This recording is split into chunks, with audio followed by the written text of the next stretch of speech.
ジャパネットされたのびっくり。上のキャミソールとかに関しては触れ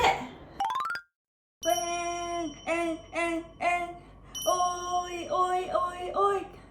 ということで、皆さんこんにちは、さよたびのさゆです。本日2023年9月の1日金曜日、何の日かと言いますと9月の始まりとかではなく、ユニクロと豆黒ゴーチのコラボ第6弾の発売日でございます。イエーイの朝です。もうすっごいアンパンマンみたいになっちゃって、私はですね、毎月リュック一つでおしゃれに身軽に世界中を飛び回っているミニマリストなトラベラーなんでございますけれども、そんな旅に欠かせないユニクロと豆黒ゴーチのコラボレーションがなんと今回で終わってしまうんです。そう、最後のコラボレーションなんですよ。毎回とっても楽しみにしてたんですけど、しかもね、もう何本も動画もこれまで買ったよ、開けたよ、着たよとね、動画もたくさん出してますので、ぜひそちらの過去動画も見ていただきたいんですが、今日はもう満を持して最後のコレクション当日に行って買っていきたいと思います。今回最後の2023年 AW のコレクション、秋冬のコレクションなんですけど、結構なんか私的にはですよ、重ね着前提であったりとか、これどう着るのみたいな、おしゃれな人限定じゃないみたいなコレクションが結構ラインナップされておりまして、こうしてこれ前回のコラボのワンピースなんですけど、ザクッと1枚で着て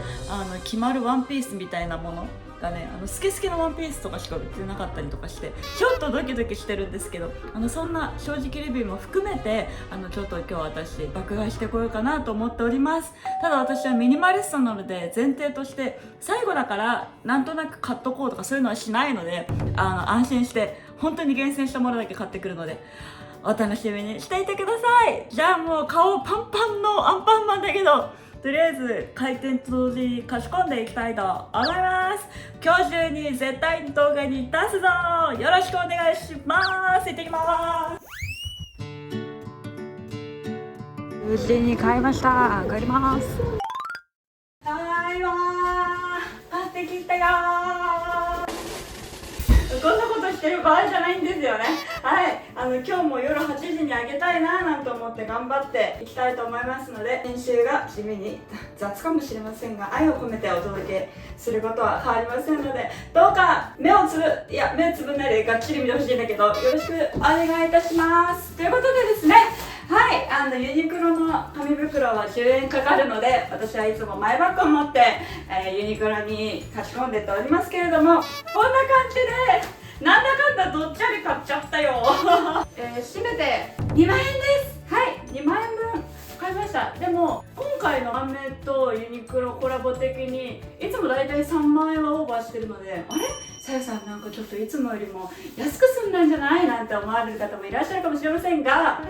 はい、豆黒さんね、今回ラストコレクションということで、なんと10月にも第2弾があるそうです。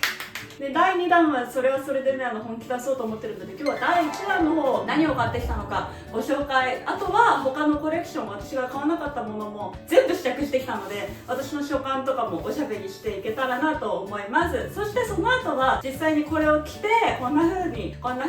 こうやでみたいな、ここ行きたいなとか、ああしたいなこうしたいなっていうのをちょっと着用もしっかりしていきたいと思いますので、ぜひそれ最後までご覧ください。じゃあもうちょっとね撮影していくよ。そうなの、今回本当にやんちゃしなかったんで、全部で、6点買ってきました。じゃあまず何からいこうかな。白と黒があるんだけど、どっちがいい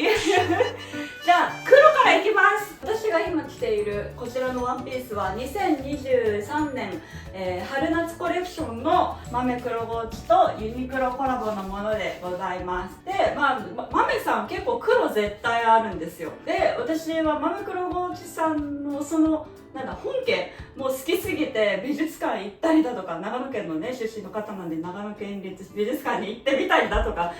テキスタイル見たりとか、結構すごいそちらも好きなんですね。なので本当に今回のコラボとかは今回だけに限らずすっごいいつも楽しみにしてたんですけど、とにかく黒が多いので、まずはちょっとこれと比較するために黒からいこうと思います。今回の第1弾は9月の1日に発売ということで、やっぱりまだ晩夏、秋にもなりきれてない、今からでも着られるものが結構販売多かったです。じゃあそんな中でまず1点目、じゃじゃーん、すっけすっけのワンピース。はい、一発目からちょっと物理醸し出しそうなんですけれども、こちらメッシュ巻きシワンピースでございます。私は身長160センチで体重は43キロぐらいなんですけど、S サイズを購入してきました。S サイズか M サイズかぶっちゃけ迷ったんですけど、 S サイズは着丈が124センチ、 M サイズは125.5センチと1.5センチなので、結構ね印象が変わるぐらいにはちょびっと差があるんですけど、なんかこの横の大きさも M サイズだとちょっとゆとりがある感じだったんで、長さ的には M でもよかったかなと思ったんですけど、これ着るときにまずさ、この見てください、見えるかな、この美しいレースのさデザインといいますか、これがもうほんと豆の真骨頂を表しているというか、その長野県立美術館に見に行った時に、私はそのラフ画であったりとか、豆黒越さんがデッサンされた絵とか、いろんなねテキスタイルの布とかだけじゃなくて、その元のラフ画みたいなのもめちゃくちゃ多くて、めちゃくちゃ見てきたんですけど、すごいですよ。彼女の緻密なデザインだから、こうパッと見た時に豆黒越ってすごく洗練されていてシンプルに見えるのに、もう細かいところのこだわりがそんなとこまでってぐらいこだわられてるんですよね。とにかくこのワンピースに関して私がもうパッと思ったことは、肩の開き具合というか、こういうのはちょうど下着が見えないぐらいで毎回感動するぐらい絶妙なポールのね開き具合なんですけど、このワンピース自体が全てここパイピングされているんですけど、このパイピングがなんと下まできちんとつながっているんですよ。全部統一されてるの。そうすることによってただの黒いのぺっとしたワンピースとかだったらもう全部一緒くたなんですけど、このレースの透けたセンシャルな感じと、こうちょっと手を込んで作り上げてる美術品みたいな、こうなんですかね、革のバッグのコパ張り縁取りをしっかり綺麗にメゾンは塗るじゃないですか。あんな感じで一つのワンピースがまるで美術品のようにパッと見た時に見えるんですね。で正直これは見た目の通りスケスケなのもあって、私は結構なんかおしゃれ上級者が買っていくワンピースかなぐらいに思って、ちょっとそんなに期待はしてなかったんですけど、自分で着たらマジで可愛すぎて、このスケスケ度合いにねちょっとやられてしまいました。お値段なんと3990円。本当にジャパネットされたびびっくりポンすぎるんですけど、だって豆のワンピースはだいたい 4,5 万円、春夏で4万円台でもっとお値段張るものは張るんですけど、いや10着買えるじゃんみたいな、豆のエスプリがもうこのワンピースですごく凝縮されていると言っても過言ではないぐらい繊細で、なのに全然お値段のプチプラっていうね、何これ、ユニクロの布力と豆のデザイン力がちょうど合致した素晴らしいワンピースだなということで、とにかく1着目からめちゃくちゃ喋っちゃってるんだけど大感動したので買ってきました。でこれもちろんね1枚できたら本当にただのお縄みたいな感じになっちゃうので対策も買ってます。なんだか見覚えのあるシルエット、そうです、こちら豆黒ゴーチさんとユニクロのね大定番インナー類でございます。エアリズムブランチブラスリップです。いつも私はちょうど今日も着てるんですけど、これのスリップではなくてこれキャミソール、この長さのものを超いい感じ愛用してまして、めちゃくちゃ愛用してて、毎シーズン4着とか買ってたんですよ。で今回は残念ながらこれスリップしか出てなくてキャミソールが出なかったんですよね。だからどうしよう、秋冬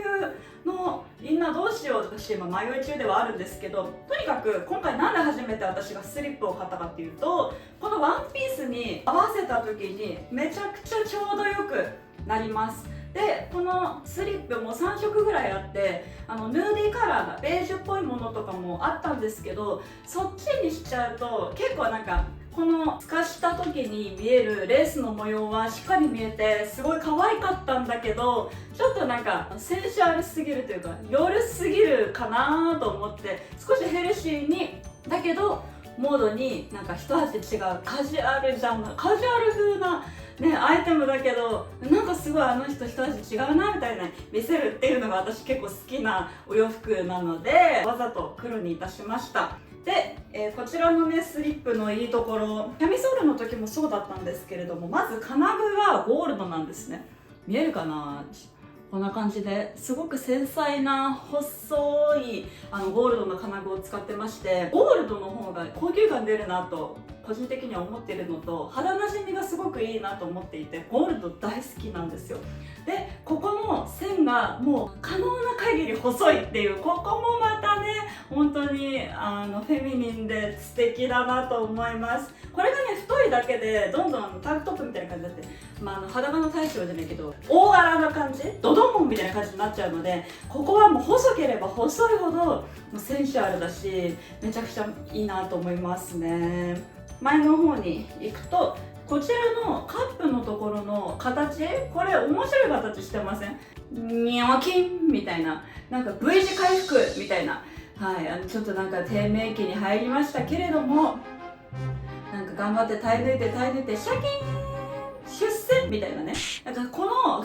この曲線はマーメ黒ゴチっぽいなってよく言われるんですけど、 R ネックという風に呼ばれていて、本家のマーメ黒ゴチさんのコレクションでもすごくよく出てくるデザインでございます。それをねこのユニクロの商品に落とし込んでくれちゃうあたりが本当にねマーメ黒の真骨頂というか、コラボならではのね商品だなと思います。でもちろんこれの素材はエアリズムなので、私のように汗っかきでも全然大丈夫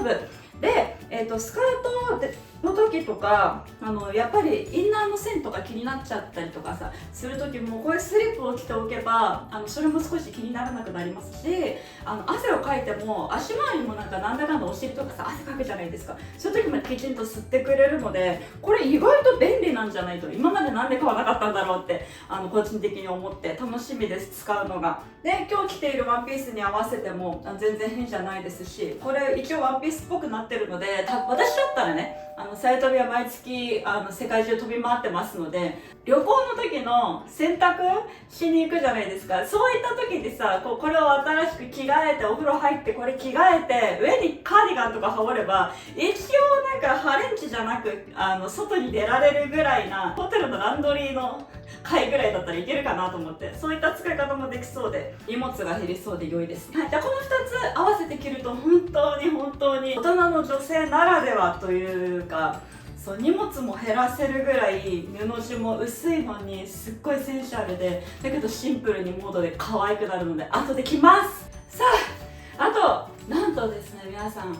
まだ2着しか紹介しておりません。ちゃっちゃかいけよって話なんですけど、さっきちょっとインナーの話出たのでもう一つインナー買ってまいりました。こちらはですねボディシェイパーノンラインショーツでございます。で、S サイズはオンライン限定で MLXL だったので、私は M サイズを購入してきました。これは本当にその名のごとくガードルです。ざっくり言うとガードルです。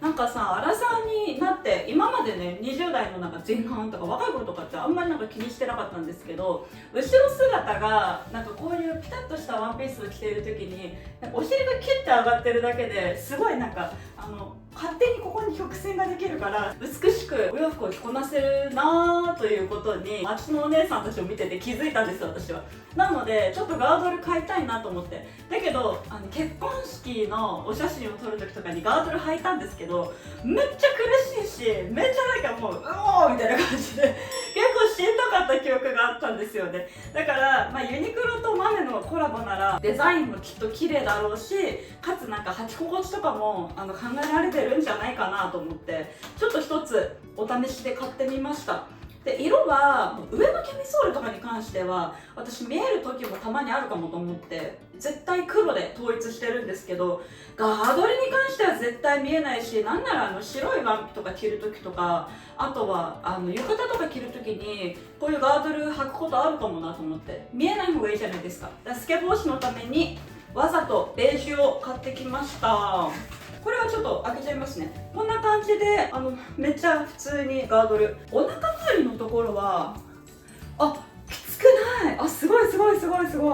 なんかさ、めちゃくちゃそんなになんかもう筋力子宮の裏側まで垂れてますと、そこまでじゃまだないので、あとまあジムで頑張るぞと思って今ちょっと頑張り中なので、それも含めてめちゃくちゃガチなガードルではないんですけど、だけどちょっとこう張り感のあるこの伸びる素材でグッと上げてくれそうだし、お腹周りもなんかこのギャザーとかはね、お尻の部分うまいこと多分やってくれるんだと思うんですけど、いいですね。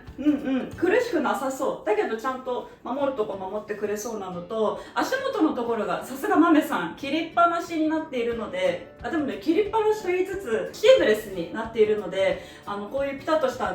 リブのワンピースの時とかも響かないかなと思います。でも着てくるね。待ってて。お待たせしました。どうでしょう。ちょっと履いてみましたけど、違いわかるかな。あんまりこのワンピースがあまりにね、見た目以上にゆったりしていて、すごく着心地がいいワンピースなので、あんま違いわかんないかもですけど、で履いてみた感想は全然お腹は緩いっていうかきつくなくて大丈夫なんですけど、太もものところとお尻のところがキュッとこうちょっとなんか締められてるみたいなちょっと締められてる感じで、いいですね。履き心地すごく良きでございます。程よく持ち上げられてる感じがしますね。私冬になると本当にニットのワンピースとかばっかり着ているので、そういった時にね、これ仕込んでおくだけで暖かさも倍増しますし、透けないし、あとは体も少し綺麗に見えるということで下げれますね。でなんとこちらお値段1500円なんです。1500円、ユニクロ価格で豆のデザイン享受ありがたやーということで、だって平均でさ、やっぱ1万円ぐらいするじゃないですか。いいとこの下着屋さんのガードルとかだと、やっぱねそれだけ違うところはあるかもしれないですけど、で丈はちなみにここぐらい、膝上ぐらいですね。ここまで一気にガッと入れてくれるので、足も細く見えるんじゃないかなと思います。デニム履く時とかにこれ履いてスキニーデニムとか履きたいかなって個人的には思ってます。はい、じゃあそんな感じで撮らないと編集できないからさ、頑張って撮っていくね。だけど一着一着がさ、本当に私ミニマリストなので普段厳選してきちゃったもんだから、めっちゃ可愛くて仕方がないんですよ。残り3着はですね、じゃじゃじゃん、こちらでございます。これ見覚えもある方多いというか、今回の2023年秋冬の豆黒ゴチユニクロコラボの一番のビジュアル写真になっているなんか畑でさ、こうやって女の人が佇んでる様子あるじゃないですか。コーデです。実はね、これ私どうしようかなって一番迷っていたし、楽しみにもしていたんですけど、迷ってたんですよ。なんでかっていうと、去年までの秋冬の豆黒は上ニット、下スカートで、その形がすごく秀逸で、もうそれ1枚で着れたのでめちゃくちゃ楽だったんですけど、今回はまずね、じゃあスカートからで、こちらもねいくつかカラーはあったんですけど、私はナチュラルというこのオフホワイトオーツ麦みたいな色を選んできました。可愛いですね。で全肩こういうニットのスカートは出てるんですけど、今回はなんといつもはね後ろ側にスリットなんですよ。じゃなくて横側がシャキーンとパカーンと両方開いてます。なんかこういうスタイル面白いですよね。ここを大胆に削ぎ落としちゃったみたいな作りになってまして、前回同様これみたいな感じでホールガーメントっていう日本の技術を使われていて、こちらはねユニクロではなく島世紀製作所っていうところが編み出した技らしいんですけど、要は1本の糸でドワーッと一気に編み上げているので、縫い目っていう概念がないんですよ。これはデザインよ。縫い目っていうこのシャキーンみたいな横にペコーンとかあるじゃないですか。でこのワンピースもそうホールガーメントのものなので、どこから見ても360度美しいっていうそんなワンピースなんですけど、今回のニット製品も全てそれを使っているそうです。ブランドによっては本当に3万円とか余裕でするので、本当にお値打ちですよ。豆のユニクロコラボはね、本当にデザイン性もさることながらそういうちょっとした技術をふんだんに使っちゃってくれてるので、本当に買いです。だってお値段これ4990円、5000円しないんですよ。やばくない？みたいな驚きました。だってさ、値段別にポンポコポンポコ今回も買ってきちゃってるわけですけど、たかがユニクロみたいな感じで、だけど全部で2450円とかなので、普段買ってるワンピース1着に及ぶか及ばないかみたいな感じで、本当にマジでお値打ちです。とにかくこのスカートがまず作り方、デザイン可愛いということですね。先ほども言ったこのヒュイーンって入っているこのデザインが体の線をすごい綺麗にカービーに見せてくれます。でマミクロゴーチさんは本当に曲線美が秀逸で、デザインにもところどころ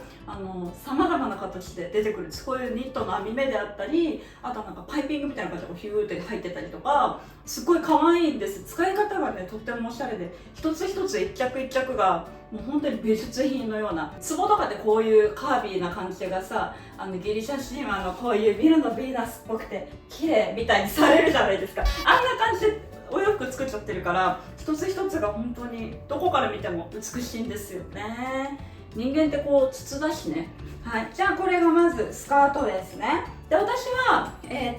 S サイズ XS サイズっていう方でもよかったんですけど、長い方が好きなので ML サイズの方を買ってきました。でスカートに関しては SMLL、XL とかじゃなくて XS、SML、XL それ以上みたいな感じで3パターンにサイズが分かれているので、まあ身長とかお好みで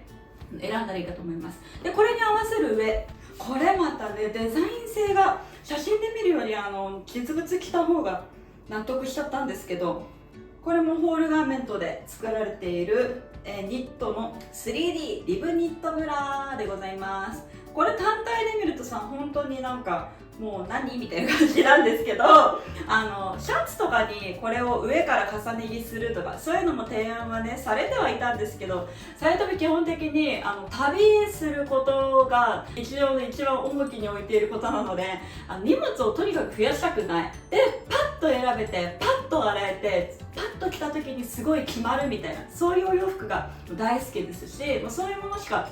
買わないと決めているんですよ。だからこれ単体だとまず私は使えなくて、でしかもこれをパッと着た時にお腹めちゃくちゃ出るんですね。だからギャルみたいな感じになっちゃうから、夏ならまだしもいや秋冬だしなとか思って、だけどこれとこれだけだとさすがに無理なんですけど、これのもう一つ、はい、こちら LED ボリュームスリーブセーターで、こちら3990円、こちらのビスチェは2990円でございます。このトップス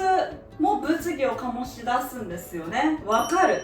胸ぐり開きすぎでしょみたいな。本当に実際に着てみるとバコーンって全部出てます。これだけ着ちゃうと本当にベリーダンスのレッスンの時とかめっちゃちょうどいいなぐらいに思ってるんですけど、そうほら脱がずに授乳みたいなね、もう全てが出てるんですよね。だから重ね着前提ではあるんですけど、もう着ちゃったかわいい、この袖口がタポンってなってるとこめちゃくちゃ可愛くないですか？これ着用の時に言いますね。止まらないから私なんでこの物議を醸す3点セット、荷物増えるじゃんと思ったのに買ったのかというと、これねこうやって着た時のデザイン性がめちゃくちゃ可愛いのと、なんか私上半身、見ての通りガリなので、このふわっとした感じを体につけた時になんかねそのコントラストがめちゃくちゃ可愛かったんですよ。でなんかさ大きいお相撲さんが大きいセーターとか着てもそれはそれで可愛いですけど、なんか華奢な人が大きめなのをゆるっと着てるなんか感じがパリジェンヌというか、これちょっとレイジーな女の子みたいな感じですごい可愛くないですか？なんかもともとそういう格好すごい好きだったんで、そのゆるっと具合が文字のごとく絶妙すぎて、本当にうわ可愛いと思っちゃって、これは秋冬に着たいと思ったので買いました。これね下着問題なんですけど、先ほどのV ネックのキャミソールとかブラキャミとか普通にブラとかでもちょうどねこのデザインの具合なのかな、見えないです。ちゃんと V ネックになってれば見えなくて、これだけでちゃんと着て見えない、その上にこれをパフッと羽織るとそれまた一番ちょうどいい形のデザインになるなと思って、せっかくだったらさこれ1枚で着たいからさ、ここもうちょっと上に上げてよとか思ったりもしたんですけど、でもこれを重ねる可愛さみたいなのがちょっと分かっちゃったので、これは別々にしたくなるよねと思いました。後で来ます。もうなんか紹介だけで何分喋ってんだって感じなんですけど、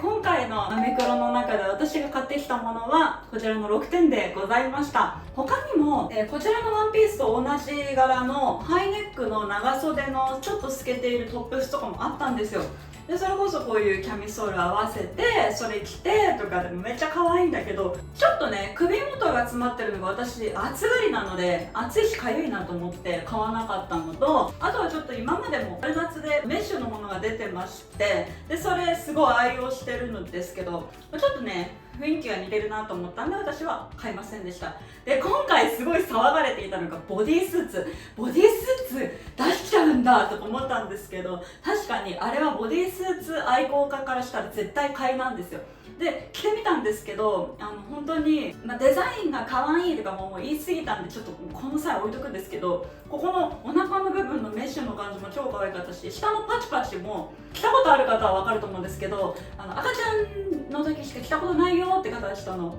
話飛ばしてもらって、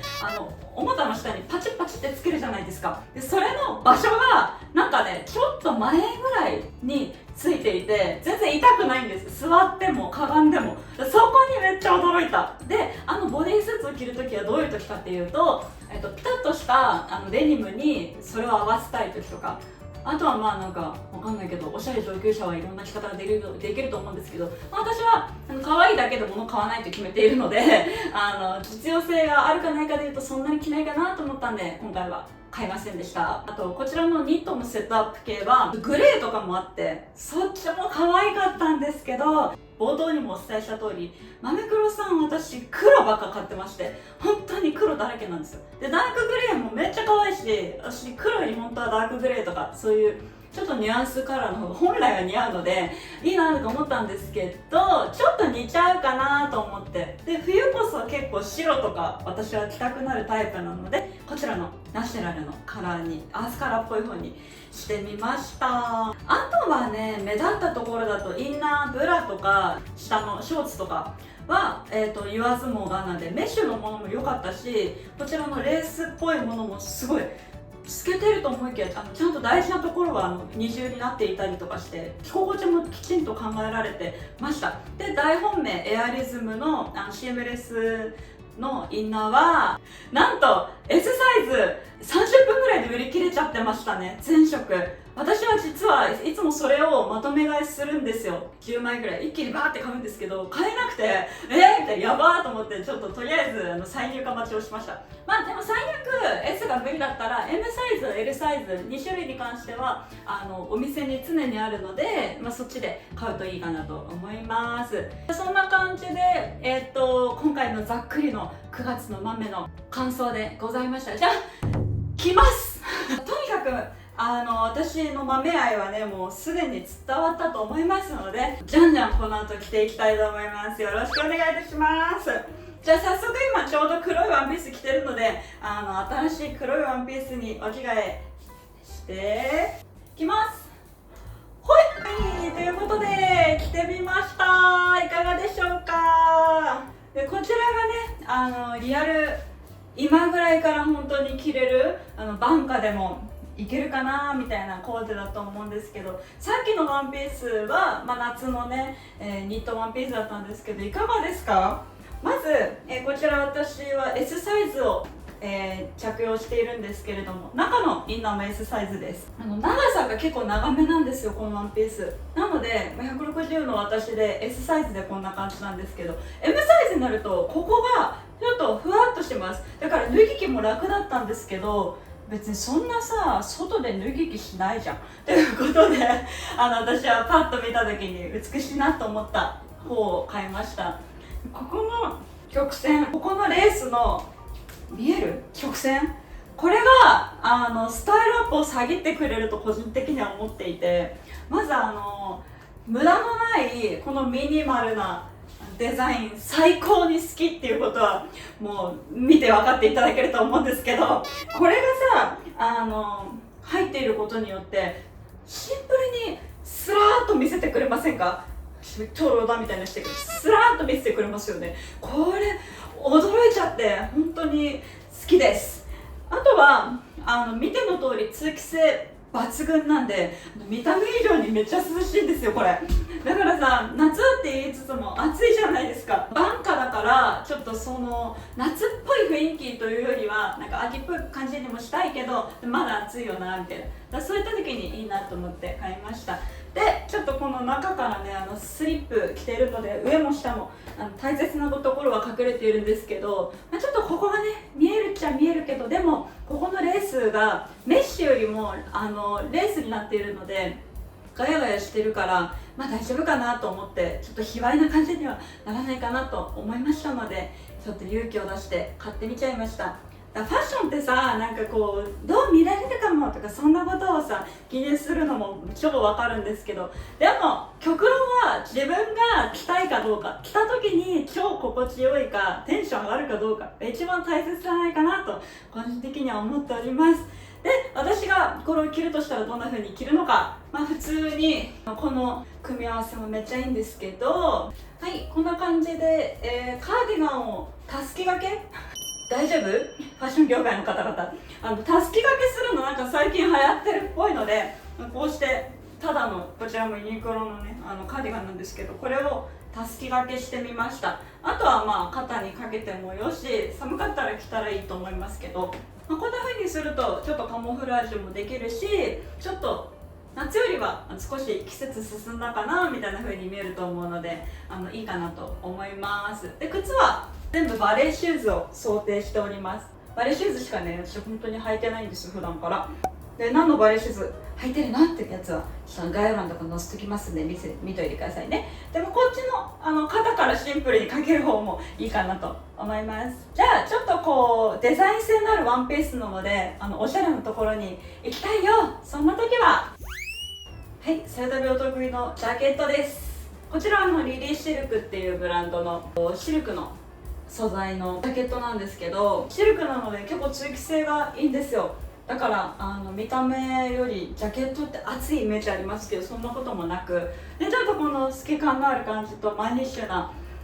ジャケットでもシルクなのでフェミニンな感じもありますし、カタカナばっか使ってごめんなんだけど、フェミニンはなんかちょっと女性らしいみたいな雰囲気の言葉で使ってますけど、塩だったらごめんなさい。こうちょっとこのストンとしたシルエットのワンピースと、でもレースで少し肌が透けている感じが素敵かなと、女性らしいなと思いますし、でジャケットで着ることによってちょっとマスキリン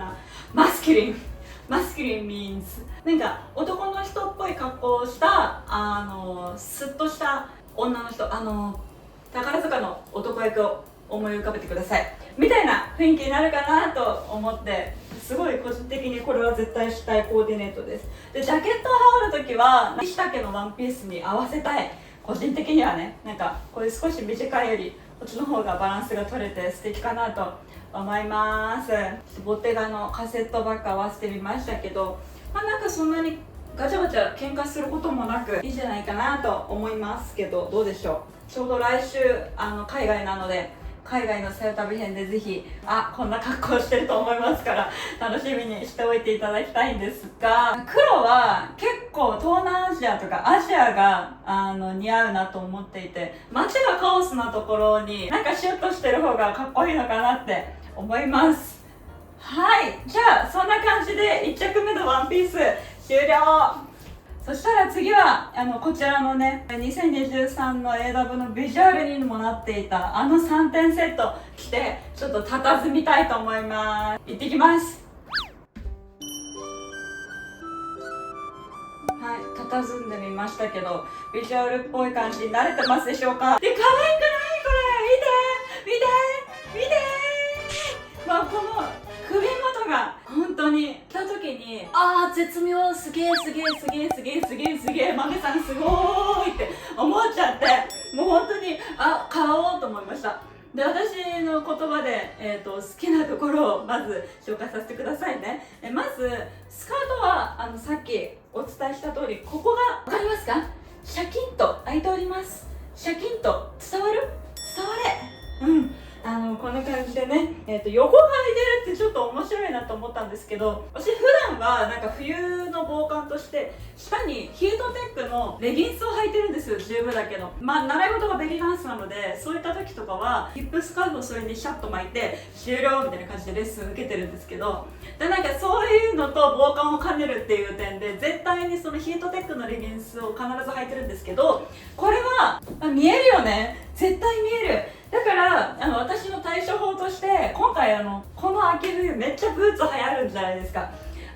ロングブーツとかすごいブーツ流行るんですよね。多分それを見越してマメさんもこのデザインにしたんじゃないかなと個人的に考えました。だから自分もこれくらいのショートブーツを茶色いやつとか履いて、こんな感じで木こりルックというか、なんか昔の森ガールみたいな、死後かもしんないけど、なんかそういう感じにちょっと着たいなと思いました。けども本当に普段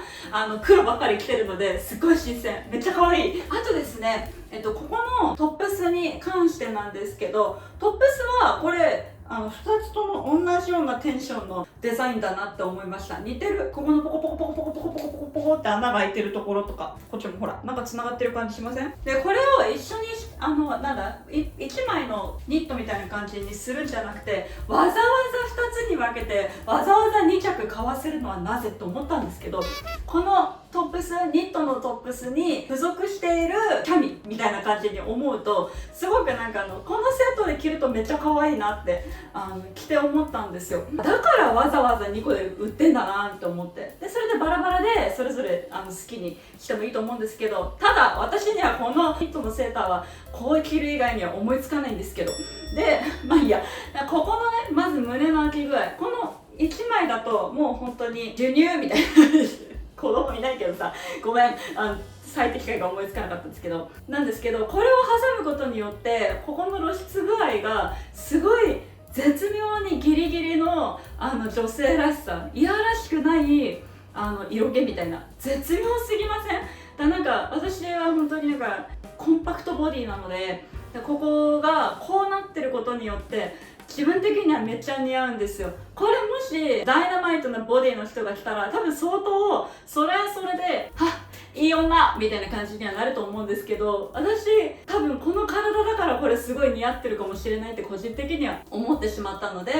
買いました。そう、お洋服なんてねそんなもんよ。これ私のために作られてると思う、その幸せな勘違いこそがね自分に自信をくれると思います。せっかくお金払ってさお洋服買うんだもん、それぐらいの自信持たせてよと思います。でとにかくね、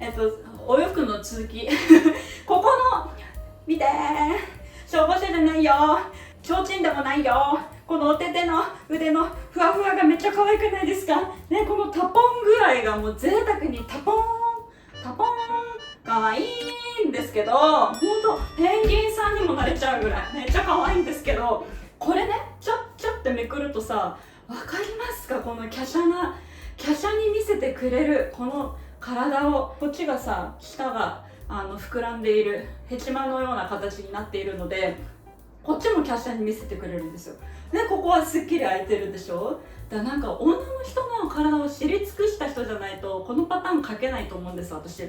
マジで。なんかさ名だたるメゾン、ディオール、シャネル、エルメスとかフェンディとかもそうだけど、なんかそのコレクション見てもうわーさすがすごいみたいなお洋服とかガンガン作ってくるじゃないですかね。有機数十人のプライスでなんかよく見てるんですけど、私そういうの見るのすごい好きなので、なんかそういった時に感動するポイントをこの4桁プライスで抑えてきちゃってるのが本当に脱帽拍手、マジでやめないでほしいこのコラボレーションって未だに思ってますからね。だけどありがとうございましたっていう意味を込めてお布施いたします。普通に豆黒星さんのコレクション買えばいいじゃんと思ったんで、でとにかくこの形がすごい可愛い。冬にお皿洗いする時とかね、シャッてめくるだけでここが濡れないのでめっちゃいいですね。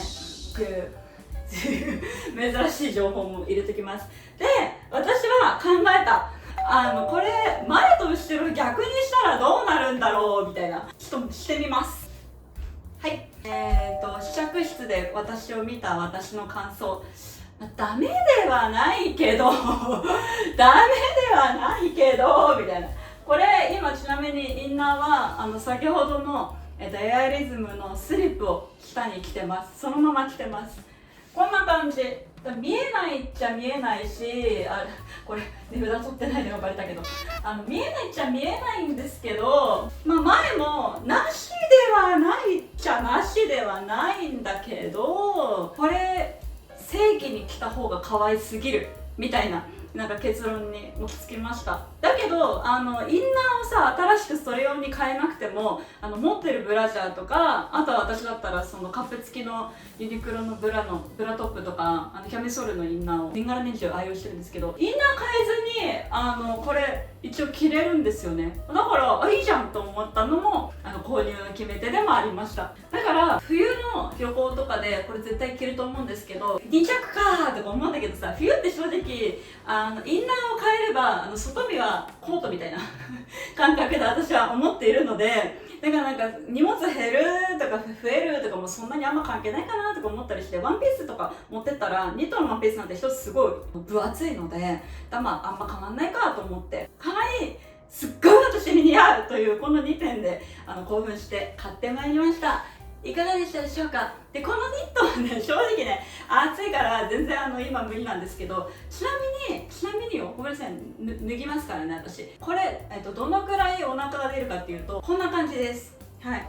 これを脱いじゃうとこんな風に見えるので、夏まだ暑いしあれ全然着れないんですよ。今も今日も全然真夏日ですしね、9月1日かといってこれなしでこれだけでってなるとちょっと違うのかもしれない。私ならこちらの2023年のマメクロゴーチとユニクロコラボのメッシュのタンクトップなんですけど、これなんとね今日お店で390円で売られてた。びっくり、コーヒーみたいなね。こういう風に夏のアイテムを着てわざとモノクロみたいな感じで着るかな。でちょっとこれだとさ、分かります？